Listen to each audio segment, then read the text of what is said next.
বাংলাদেশের মুসলমানেরা ঈমানটারে ফিলিস্তিনের ভাইদের মতো বানায়া নাও। এরা কি পরিমাণ ঈমানওয়ালা জানো? গত 3 দিন আগেও এক ভিডিওর মধ্যে দেখলাম এক আল্লাহর বান্দা ফিলিস্তিনের মিষ্টিগুলো বিতরণ করছে, মানুষের সামনে একটা একটা করে মিষ্টি বিলীন করে দেয়। মানুষ আইসা বলে, ও ব্যক্তি তুমি কেন মিষ্টিগুলো বিতরণ করে দাও? সে সর্বাবস্থায় সবাইকে জানায়া দেয়, এই মিষ্টিগুলো আমি খুশির কারণে বিলীন করি এমন না। আমার কি হয়েছে জানো? আমার পরিবারের মধ্যে আমার ছেলে ছিল, ওই ছেলে নাই। আমার মেয়ে ছিল, মেয়েও নাই। আমার পরিবারে আমার মা ছিল, আমার মাও নাই। আমার পরিবারে আমার বাবাটা বেঁচে ছিল, আমার বাবাও নাই। সব ওই কুখ্যাত ইসরায়েলিদের বোমা হামলার কারণে আমার পরিবারটাকে আমি হারায়া ফেললাম। এজন্য আমি খুশিতে আত্মহারা হইয়া মিষ্টি সবার সামনে বিতরণ করি। কারণ আমরা জানি এরা যারা আল্লাহর পথে শহীদ হয়ে যায়, আমার মায়ের কোনো দোষ নাই। আমার মা কত বৃদ্ধা জানো, আমার বাবা কত বৃদ্ধ জানো। ওই বাবা মায়ের কোনো দোষ নাই, কিন্তু আমার মা বাবাকে এরা অন্যায় করে করে এদের উপরে জুলুম করে বোমা হামলা করে দুনিয়া থেকে বিদায় করে দিল। আমার মনে হয়েছে আমার ছেলেরা, আমার মেয়েরা, আমার বউ, আমার পরিবারের সব সদস্যরা এরা আমার মনে হয় আল্লাহর জান্নাতের মধ্যে গিয়ে আল্লাহর সাথে মোলাকাত হয়ে গেছে। এজন্য আমি এই চিন্তা নিয়ে তোমাদেরকে মিষ্টিগুলো ভক্ষণ করাই দিয়েছি। আমরা হলে তো পাগল হয়ে যেতাম, আমার পরিবারের জন্য কান্না করে পাগল পারা হয়ে যেতাম। এরা কি পরিমাণ ঈমানেদের, এরা এক আল্লাহর স্লোগান নিয়ে নিয়ে আগায়া যায়। তোমার আর আমার ওই পরিমাণ ঈমানওয়ালা হওয়া লাগবে, ওই পরিমাণ মুমিন হওয়া লাগবে, নিজের ত্যাগ করা শেখা লাগবে। একজনের টাকার কাছে নিজের ঈমানটাকে বিক্রি করে দেওয়া যাবে না।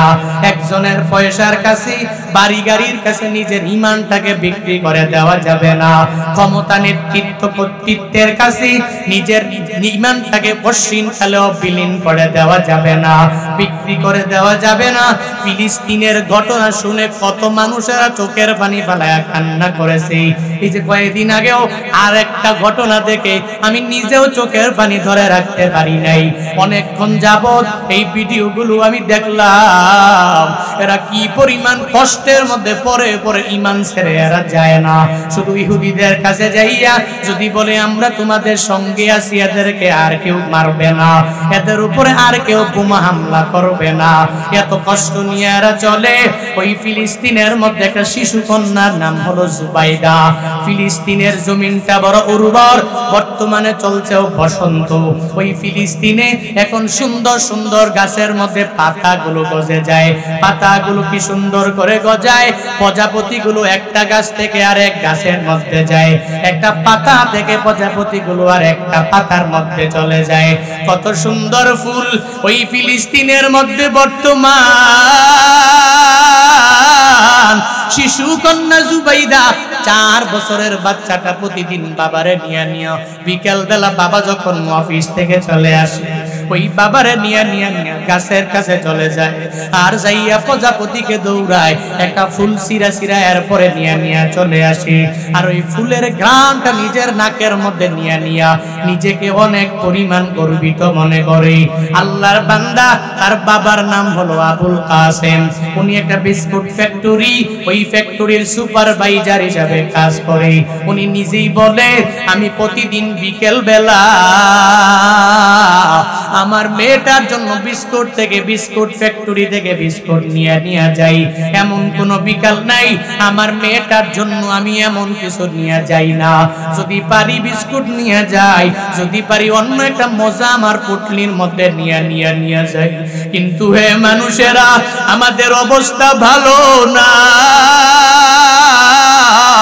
কত বছর হয়ে গেল ইসরায়েলিরা আমাদের উপরে কি পরিমাণ হামলা চালায়, কি পরিমাণ জুলুমেরা আমাদের উপরে করে, কি পরিমাণ নির্যাতনেরা আমাদের উপরে করে। এই কথা বলে বলে সে জানায়া দেয় সাংবাদিকদেরকে, হে সাংবাদিকেরা, আমি এত পরিমাণ আঘাত নিয়ে অফিসে যাই, কারণ আমার মা আমি ইসরায়েলিদের বোমা হামলার মাধ্যমে হারাইছি, আমার বাবা আমি ইসরায়েলিদের বোমা হামলার মাধ্যমে হারায়া ফেলেছি।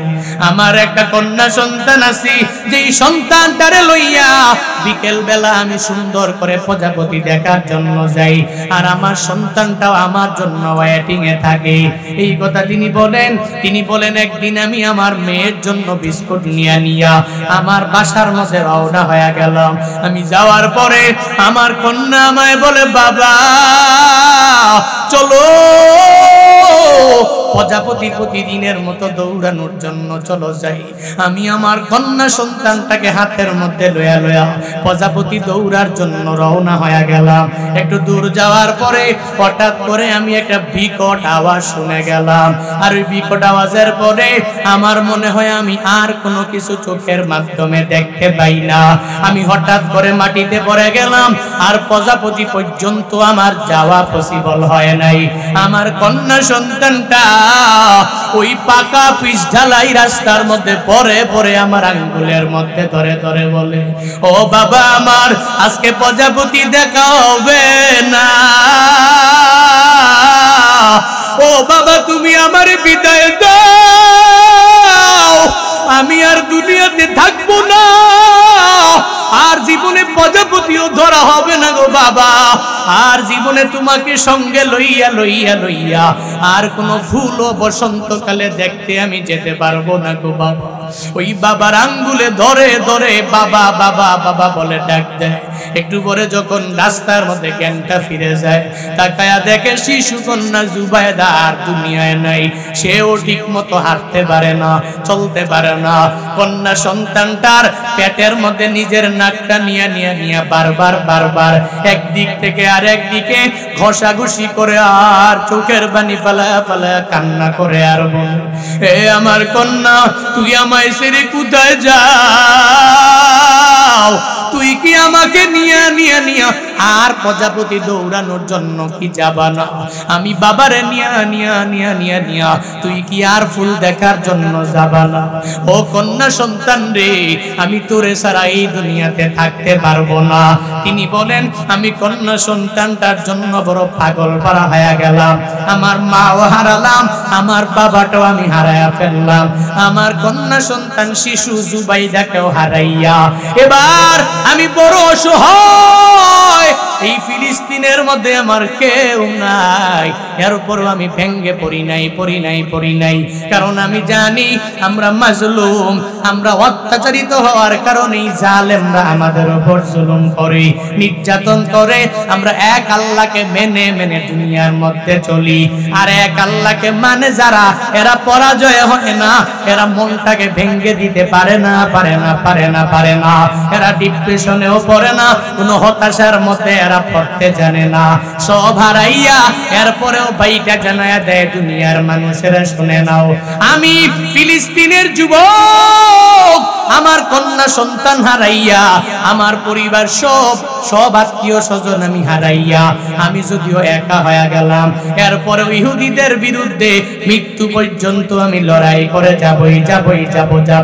কারণ আমরা মারা গেলে আমাদের সামনে জান্নাত, আর ইহুদিরা দুনিয়া থেকে যদি বিদায় হয়ে যায়, এদের সামনে জান্নাত নাই, বরং জাহান্নাম। ঠিক কিনা? ওয়াল্লাসরি ইন্নাল ইনসানা লাফি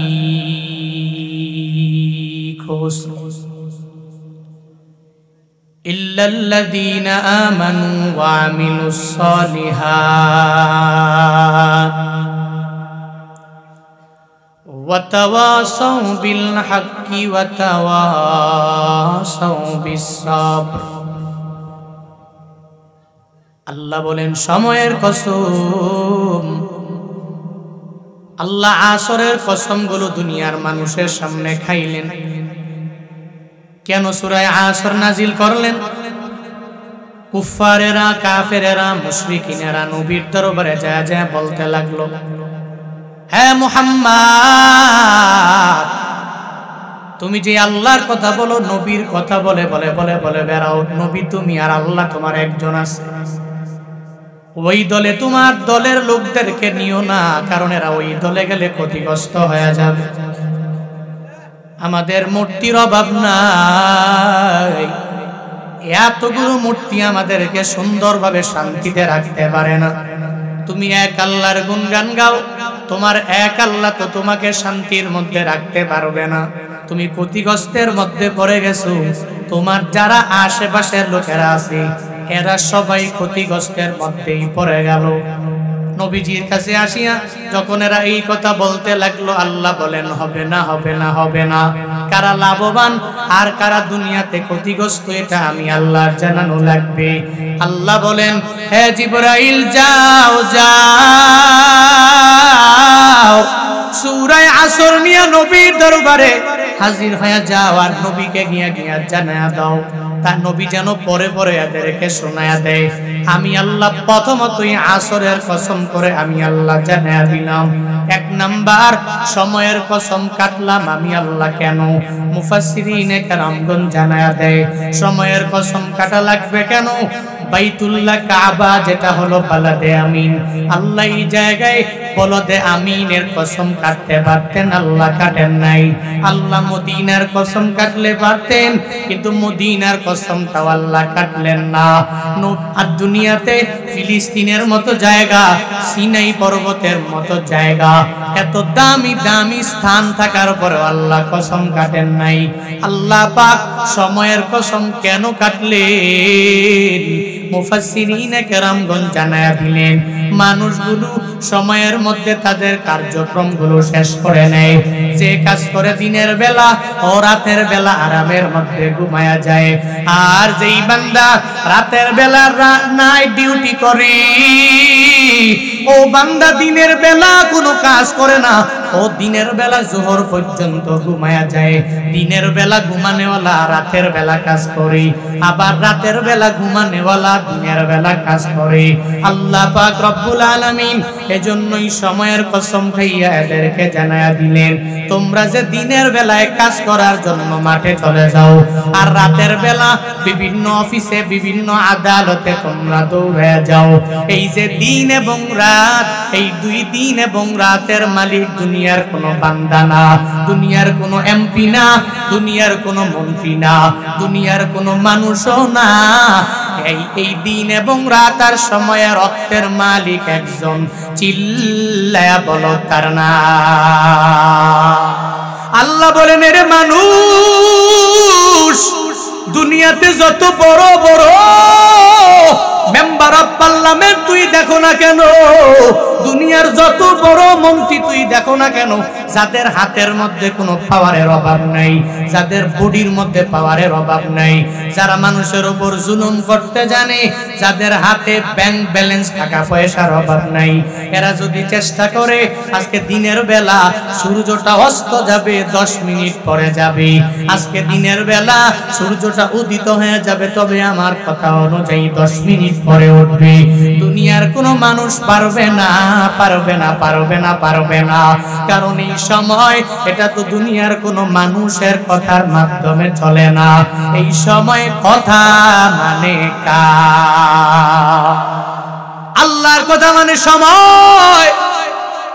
এই সময় আল্লাহর কথা মানে দিনের বেলা যেই সময়গুলো আল্লাহর কথা মানে, সূর্য আমার মাওলার কথা মানে, চাঁদও আল্লাহর কথা মানে, কোন সময় উদিত হওয়া লাগবে, কোন সময় অস্ত যাওয়া লাগবে, এই সব কিছু আমার আল্লাহ কর্তৃক পরিপূর্ণ নির্ধারিত।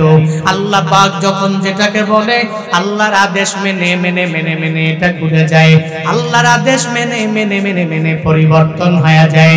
দুনিয়ার কোনো মানুষের হাতে না, আর মানুষগুলো তো দিনের বেলায় কাজ করে রাতের বেলায় করে, দুনিয়ার কোনো মানুষের হাতে যেহেতু আমার আল্লাহ দেয় নাই, আল্লাহ আল্লাহ যেহেতু সময়ের মালিক, আল্লাহ এজন্যই নিজেই জানায়া দিলেন সময়ের কসম করে জানালাম। আবার সময়ের কসম আল্লাহ কেন কাটলেন?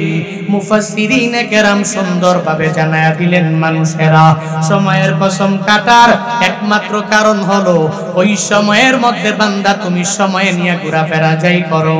আল ওয়াক্তু লা ইয়ানতাজির লি আহাদ, কোন বান্দার জন্য সময়টা থেমে থাকবে না। Time and tide wait for none, কোন বান্দার জন্য এটা থেমে থাকে না।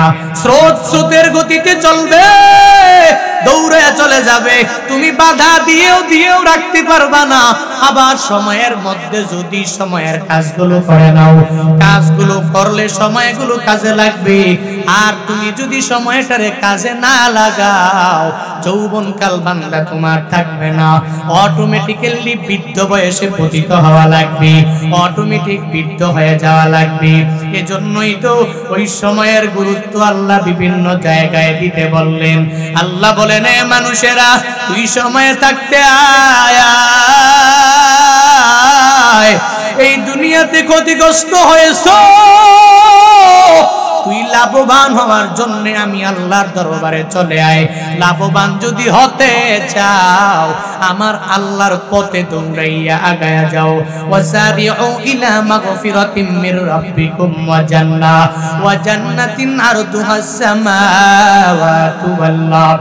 আল্লাহ পাক নিজেই মানুষদেরকে জানায় দেয়, হে মানুষেরা তোমরা আমি আল্লাহর ক্ষমা পাওয়ার জন্য একদিন পরে করব, 2 দিন পরে করব, 3 দিন পরে করব, আমি বৃদ্ধ হয়ে গেলে করব, এই চিন্তা নিয়ে তুই আমি রবের ক্ষমা পাওয়ার জন্য আগেও না। বান্দা বিভিন্ন জায়গায় দেখো না, তুই যে বৃদ্ধ হতে পারবা এই গ্যারান্টি তোমার মাঝে নাই। তোমার মাও দিতে পারবে না, তোমার বাবাও আব্বাও দিতে পারবে না, কোনো ডাক্তার তোমাকে দিতে পারবে না। হ্যাঁ রুগী আমার, যাও যাও, আমি তোমাকে গ্যারান্টি দিয়ে দিলাম 1 বছর বাঁচতে পারবা, গ্যারান্টি দিয়ে দিলাম তুমি 6 মাস পর্যন্ত বেঁচে থাকবা।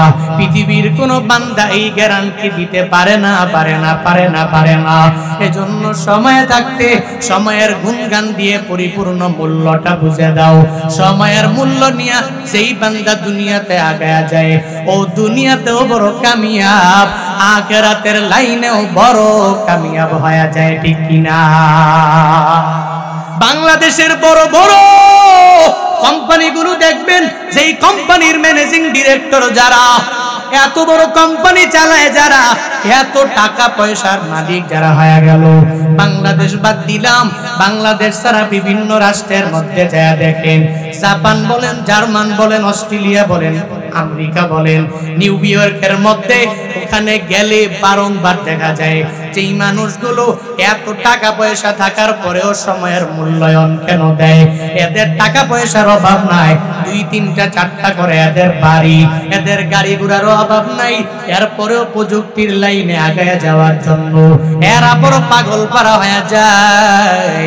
কারণ এরা জানে সময়ের মূল্য যারা দেয় ওই জাতি বড় উপকারী হয়ে যায়, নিজেরা উপকৃত হয়ে যায়, সব লাইনে এরা অন্যান্য দেশ থেকে আগায়া থাকে। সময়ের মূল্য দিয়ে দুনিয়াতে কোনো বান্দা দুনিয়ার লাইনেও ঠকে নাই।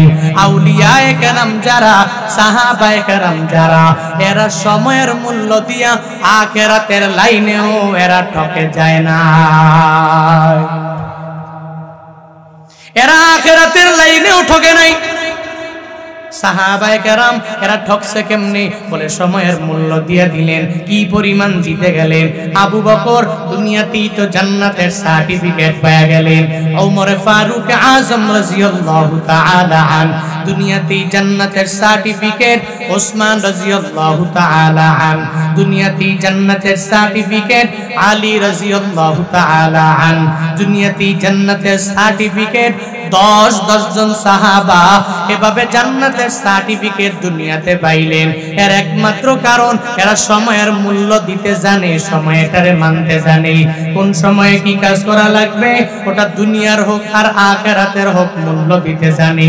আজাইরা ঘুরে ঘুরে মানুষের উপর জুলুম এরা করে নাই, নির্যাতন করে নাই। আমাদের দেশেও বিভিন্ন এলাকায় গ্রামে গঞ্জে তাকায়া দেখবেন কিছু মানুষেরা কষ্ট করে করে করে কোন রকম জিন্দেগি জিন্দেগি চালায়, সংসার চালায়।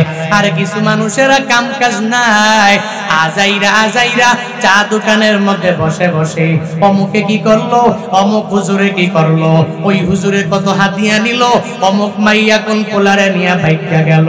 নিজের চরকায় তেল দেওয়ার খবর নাই, অন্যজনের চরকা নিয়ে ঘুরে আমাদের সমাজে আছে না না। হে আব্বাজানেরা, কি পেয়েছো? ওই চা দোকানের মধ্যে আপনার আড্ডা না দিলে আপনার সময়টা ফুরিয়ে যাবে না। চা দোকানে যাবেন, একটা চা পান করে চলে যাবেন, একটা পান নিয়ে চলে যাবেন। ওই দোকানে গিয়া বসে আড্ডা মারলে ওখানে কোনো ভালো কাজ হবে না, আপনার জবান দিয়া ভালো কাজও আসবে না, ভালো কথাও আসবে না। একজনে আর একজনের গীবত ছাড়া কিছু নাই, শিকায়াত ছাড়া কিছু নাই, পরনিন্দা ছাড়া কিছু নাই, অন্যের দোষ নিয়ে ঘোরাঘুরি করা ছাড়া কিছু নাই। অথচ আল্লাহ পাক এগুলার ব্যাপারে নিষেধ করে জানায়া দিলেন, মানুষেরা তোমরা নিজেরা অন্যের ব্যাপারে ধারণা করা থেকে তোমরা বেঁচে থাকো। অন্যের ব্যাপারে ধারণা, এটা মিথ্যার নামান্তর। ধারণা করলে অনেক সময় মিথ্যা হয়ে যায়। যদি সত্য হয় ভালো ব্যাপার, তাহলে মিথ্যা হইলে গুনাহগার হয়ে গেলেন। ওই দোকানে একসাথে বসলে ওখানে ভালো কাজ হয় না, ভালো কথা হয় না, অনেক সময় খারাপ কাজের মধ্যে যাওয়া লাগে। এজন্য তো বলি, দোকানে বসেন তবে বেশিক্ষণ সময়ের জন্য নষ্ট করা যাবে না। এই সময়টারে কাজে লাগাও। একদিন এমন সময় চলে আসবে, বৃদ্ধ হয়ে যাওয়ার পরে চোখের মধ্যে বান্দা দেখতে পাবা না। আল্লাহর কোরআন যে ঘরে বসে তেলাওয়াত করবেন, ওই চোখের পাওয়ার থাকবে না, ওই বডিতে শক্তিও থাকবে না। ওদিন যতই বলেন লাইতা শাবাবা ইয়াউদু, আমার যদি যৌবন কালটা আমার কাছে আবার ফিরে আসতো, তাহলে আমি নামাজ পড়তাম, তাহলে আমি রোজা রাখতাম, আমি আমল করতাম। কিন্তু আল্লাহর কসম একবার, আল্লাহর কসম শতবার করে বলে দিতে পারি, বৃদ্ধ হয়ে যাওয়ার পরে সেই মানুষগুলো আফসোস করে আবার যৌবন কাল আমার দরকার। ওর জিন্দেগিতে আর যৌবন কাল পশ্চিম কালেও আসবে না, ঠিক কিনা? সময় থাকতে সময়ের মূল্যায়ন দাও। সিরাজগঞ্জের মানুষ, সময়ের বড় দাম। কি পরিমাণ দাম! এই সময়ের মূল্যায়ন দেওয়ার জন্য আল্লাহ আদেশ দিয়া দিলেন। আল্লাহ নিজে কসম খাইয়া জানাইয়া দিলেন, নাসরের কসম, কসম খাইয়া আল্লাহ পাক দুনিয়ার মানুষের ব্যাপারে জানাইয়া দেয়, ইন্নাল ইনসানা লাফি খুসর। আল্লাহ জানাইয়া দেয়, হে দুনিয়ার মানুষেরা, তোমরা সবাই ক্ষতিগ্রস্তের মধ্যে পড়ে রয়েছো। এই ক্ষতিগ্রস্তের মধ্যে বিএনপি আছে, আওয়ামী লীগ নাই এমনটা না, আওয়ামী লীগ আছে বিএনপি নাই এমনটা না, জামাতে ইসলাম আছে বাকি দলেরা নাই এমনটা না, হেফাজতে ইসলাম আছে বাকিরা নাই এমন না, ইসলামী আন্দোলন আছে বাকিরা নাই এমন না, জাসদ বাসদ আছে বাকিরা নাই এমনটা না। সব মানুষগুলো ইনসানের মধ্যে নিহিত। আল্লাহ পাক নিজেই সুন্দর করে জানায়া দিলেন, আল ইনসান লাফি খুসর। আল ইনসানের আলিফ লামে ইস্তিগরাকি, এমন আলিফ লাম ওটা থেকে কাউকে বাদ দেওয়া হয় না, কোনোটাই বাদ পড়ে না। সব মানুষগুলো আল ইনসানের মধ্যে ঢুকে গেল। আল ইনসান মানে পৃথিবীর সব হিন্দু, খ্রিস্টান, বৌদ্ধ, মুসলমান সবাই, এরা সবাই ক্ষতিগ্রস্তের মধ্যেই পড়ে রইল। তবে এবার আল্লাহ পাক আয়াতের মাধ্যমে জানায়া দেয়, শুনে নাও, সব মানুষ ক্ষতিগ্রস্ত না। এদের মাঝে লাভবান হলো 4 গুণে। গুণান্বিত বান্দারা এরা বড় লাভবান, এরা ক্ষতিগ্রস্ত হবে না। 4 গুণে গুণান্বিত বান্দাদের মাঝে 1 নম্বরে হলো ঈমানওয়ালা, 2 নম্বরে হলো নেক আমল করনেওয়ালা, 3 নম্বর হকের ব্যাপারে একজনে আরেকজনকে উপদেশ দেনেওয়ালা, 4 নম্বর নিজেও ধৈর্য ধারণ করে অন্যজনকে ধৈর্য ধারণ করার উপদেশ দেনেওয়ালা ব্যক্তিগুলো, এরা লাভবান। এরা কশিন গেলেও ক্ষতিগ্রস্ত হবে না, হবে না, হবে না। ঘোষণা আমার না, ঘোষণা একজনের, চিল্লায়া বলো তার না। ঘোষণা হলো আমার আল্লাহর। আল্লাহ বলেন, এ মানুষ, তুই যদি ক্ষতিগ্রস্ত থেকে লাভবান হতে চাও তাহলে 4 গুণে নিজেরে গুণান্বিত বানাও। 1 নম্বরে ঈমান, 2 নম্বরে আমল, 3 নম্বরে হক, 4 নম্বরে সবর। 1 নম্বরে ঈমান। ঈমানটা কেমন হবে জানোনি? বাবা মুসলমান, দাদা মুসলমান, বড় আব্বা মুসলমান, এজন্য এরা মুসলমান হওয়ার কারণে আমিও মুসলমান। এরকম ঈমানওয়ালা মুসলমান হলে হবে না। মুসলমান এমন হওয়া লাগবে আল ইকরার বিল লিসান, 1 নম্বরে মৌখিকভাবে স্বীকৃতি দেওয়া লাগবে। আর তাসদিক বিল জিনান, অন্তর দিয়েও বিশ্বাস স্থাপন করা লাগবে। আল আমালু বিল আরকান, তাহলে যা আমি মুখ দিয়ে বললাম, যা অন্তর দিয়ে আমি বিশ্বাস স্থাপন করলাম, এগুলাও সুন্দরভাবে কার্যে পরিণত করে করে করে করে দেওয়া লাগবে। এই 3 গুণে গুণান্বিত যারা হবে এরা হলো পূর্ণাঙ্গ একজন ঈমানওয়ালা। ও বান্দাই হলো মুমিন, ওই বান্দা হলো মুসলমান। এই এমন ঈমানওয়ালা হওয়া লাগবে, নামকে হস্তে মুসলমান হলে হবে না, হবে না, হবে না। ঈমানওয়ালা এমন হওয়া লাগবে যে আমার বন্ধু বলেছে, বন্ধু তুই নামাজের মধ্যে যাইতে পারবা না, আমার সঙ্গে আয়, আমি তোকে নিয়ে নিয়ে একটা খারাপ কাজের দিকে রওনা হয়ে যাব। বন্ধুর কথা মেনে নামাজ ছেড়ে কোনো পথের মধ্যে যাওয়া যাবে না। ঈমানটাকে এমন মজবুত করো, আমার বন্ধু যদি আমাকে নামাজ থেকে দূরে সরাইয়া দেয়, আমি নামাজ থেকে দূরে সরে যাব না। আমার বন্ধু যদি বলে আমি রোজা রাখি না, আমার কোনো ক্ষতি হয় না, তুই রোজা বাদ দিয়া দাও। বন্ধুর কথা মেনে রোজা বাদ দেওয়া যাবে না। আমলের লাইনে বন্ধুর কথা মেনে ঈমানটারে হালকা করা যাবে না। হে বাংলাদেশের মুসলমানেরা, ঈমানটারে ফিলিস্তিনের ভাইদের মতো বানায়া নাও। এরা কি পরিমাণ ঈমানওয়ালা জানো? গত 3 দিন আগেও এক ভিডিওর মধ্যে দেখলাম এক আল্লাহর বান্দা ফিলিস্তিনের মিষ্টিগুলো বিতরণ করছে। মানুষের সামনে একটা একটা করে মিষ্টি বিলীন করে দেয়। মানুষ আইসা বলে, ও ব্যক্তি তুমি কেন মিষ্টিগুলো বিতরণ করে দাও? সে সর্বাবস্থায় সবাইকে জানায়া দেয়, এই মিষ্টিগুলো আমি খুশির কারণে বিলীন করি এমন না। আমার কি হয়েছে জানো? আমার পরিবারের মধ্যে আমার ছেলে ছিল, ওই ছেলে নাই। আমার মেয়ে ছিল, মেয়েও নাই। আমার পরিবারে আমার মা ছিল, আমার মাও নাই। আমার পরিবারে আমার বাবাটা বেঁচে ছিল, আমার বাবাও নাই।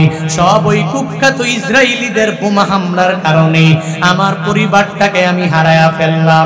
এজন্য আমি খুশিতে আত্মহারা হইয়া মিষ্টি সবার সামনে বিতরণ করি। কারণ আমরা জানি এরা যারা আল্লাহর পথে শহীদ হয়ে যায়, আমার মায়ের কোনো দোষ নাই। আমার মা কত বৃদ্ধা জানো, আমার বাবা কত বৃদ্ধ জানো। ওই বাবা মায়ের কোনো দোষ নাই, কিন্তু আমার মা বাবাকে এরা অন্যায় করে করে এদের উপরে জুলুম করে বোমা হামলা করে দুনিয়া থেকে বিদায় করে দিল। আমার মনে হয়েছে আমার ছেলেরা, আমার মেয়েরা, আমার বউ, আমার পরিবারের সব সদস্যরা এরা আমার মনে হয় আল্লাহর জান্নাতের মধ্যে গিয়ে আল্লাহর সাথে মোলাকাত হয়ে গেছে। এজন্য আমি এই চিন্তা নিয়ে তোমাদেরকে মিষ্টিগুলো ভক্ষণ করাইতেছি। আমরা হলে তো পাগল হয়ে যেতাম, আমার পরিবারের জন্য কান্না করে পাগল পারা হয়ে যেতাম। এরা কি পরিমাণ ঈমানেদের, এরা এক আল্লাহর স্লোগান নিয়ে নিয়ে আগায়া যায়। তোমার আর আমার ওই পরিমাণ ঈমানওয়ালা হওয়া লাগবে, ওই পরিমাণ মুমিন হওয়া লাগবে। নিজের ত্যাগ করা শেখা লাগবে। একজনের টাকার কাছে নিজের ঈমানটাকে বিক্রি করে দেওয়া যাবে না। একজনের পয়সার কাছে, বাড়ি গাড়ির কাছে নিজের ঈমানটাকে বিক্রি করে দেওয়া যাবে না। ক্ষমতা, নেতৃত্ব, কর্তৃত্বের কাছে নিজের ঈমানটাকে পশ্চিম কালেও বিলীন করে দেওয়া যাবে না, বিক্রি করে দেওয়া যাবে না। ফিলিস্তিনের ঘটনা শুনে কত মানুষেরা চোখের পানি ফেলায়া কান্না করেছে। এই যে কয়েকদিন আগেও আর একটা ঘটনা দেখে আমি নিজেও চোখের পানি ধরে রাখতে পারি নাই। অনেকক্ষণ যাবত এই ভিডিওগুলো আমি দেখলাম, এরা কি পরিমাণ কষ্টের মধ্যে পরে পরে ঈমান ছেড়ে এরা যায় না। শুধু ইহুদিদের কাছে যাইয়া যদি বলে আমরা তোমাদের সঙ্গে আছি, এদেরকে আর কেউ মারবে না, এদের উপরে আর কেউ বোমা হামলা করবে না। এত কষ্ট নিয়ে এরা চলে। ওই ফিলিস্তিনের মধ্যে একটা শিশু কন্যার নাম হলো জুবাইদা। ফিলিস্তিনের জমিনটা বড় উর্বর, বর্তমানে চলছে বসন্ত। ওই ফিলিস্তিনে এখন সুন্দর সুন্দর গাছের মধ্যে পাতাগুলো গজে যায়। পাতাগুলো কি সুন্দর করে গজায়। প্রজাপতিগুলো একটা গাছ থেকে আরেক গাছের মধ্যে যায়, একটা পাতা থেকে প্রজাপতিগুলো আর একটা পাতার মধ্যে চলে যায়। কত সুন্দর ফুল ওই ফিলিস্তিনের মধ্যে বর্তমান। শিশু কন্যা জুবাইদা 4 বছরের বাচ্চাটা প্রতিদিন বাবারে নিয়ে বিকেল বেলা বাবা যখন অফিস থেকে চলে আসে, ওই বাবারে নিয়ে গাছের কাছে চলে যায়, আর যাইয়া প্রজাপতিকে দৌড়ায়, একটা ফুল সিরা এরপরে নিয়ে চলে আসে। আর ওই ফুলের ঘ্রাণটা নিজের নাকের মধ্যে নিয়ে নিজেকে অনেক পরিমাণ গর্বিত মনে করে। আল্লাহর বান্দা, তার বাবার নাম হলো আবুল কাসেম। উনি একটা বিস্কুট ফ্যাক্টরি, ওই ফ্যাক্টরির সুপারভাইজার হিসাবে কাজ করে। উনি নিজেই বলে, আমি প্রতিদিন বিকেল বেলা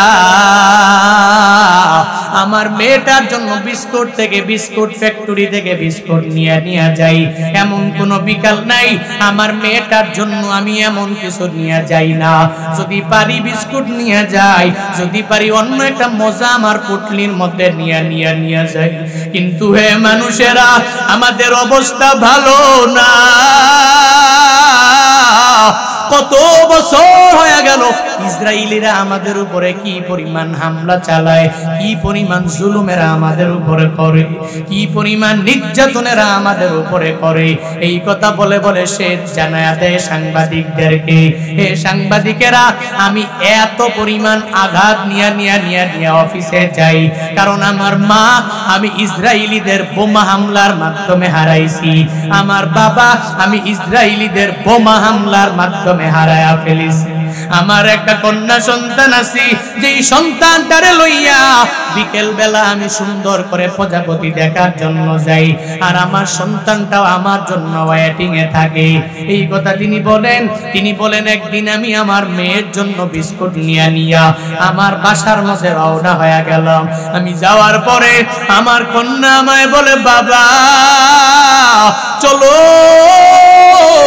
প্রজাপতি প্রতিদিনের মতো দৌড়ানোর জন্য চলো যাই।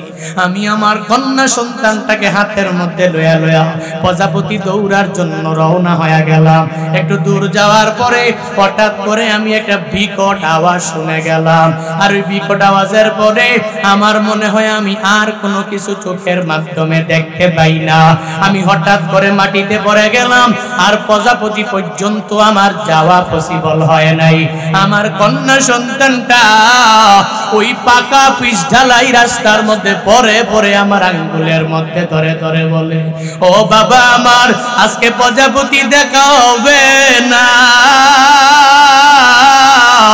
ও বাবা তুমি আমার বিদায় দাও, আমি আর দুনিয়াতে থাকবো না, আর জীবনে প্রজাপতিও ধরা হবে না গো বাবা, আর জীবনে তোমাকে সঙ্গে লইয়া আর কোনো ফুল ও বসন্তকালে দেখতে আমি যেতে পারবো না গো বাবা।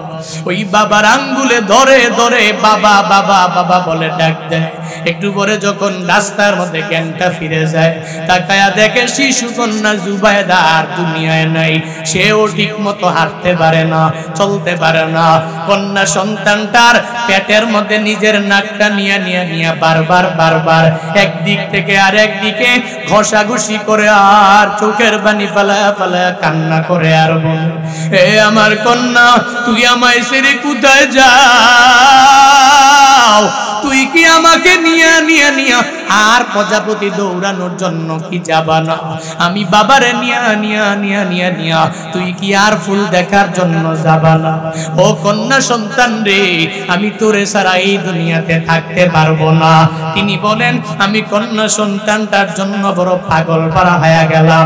আমার মাও হারালাম, আমার বাবাটাও আমি হারায়া ফেললাম, আমার কন্যা সন্তান শিশু জুবাইদাকেও হারাইয়া এবার আমি বড় অসহায় এই ফিলিস্তিনের মধ্যে আমার কেউ নাই, এরপরও আমি ভেঙ্গে পড়ি নাই, কারণ আমি জানি আমরা মাজলুম, আমরা অত্যাচারিত হওয়ার কারণেই জালেমরা আমাদের উপর জুলুম করে, নির্যাতন করে।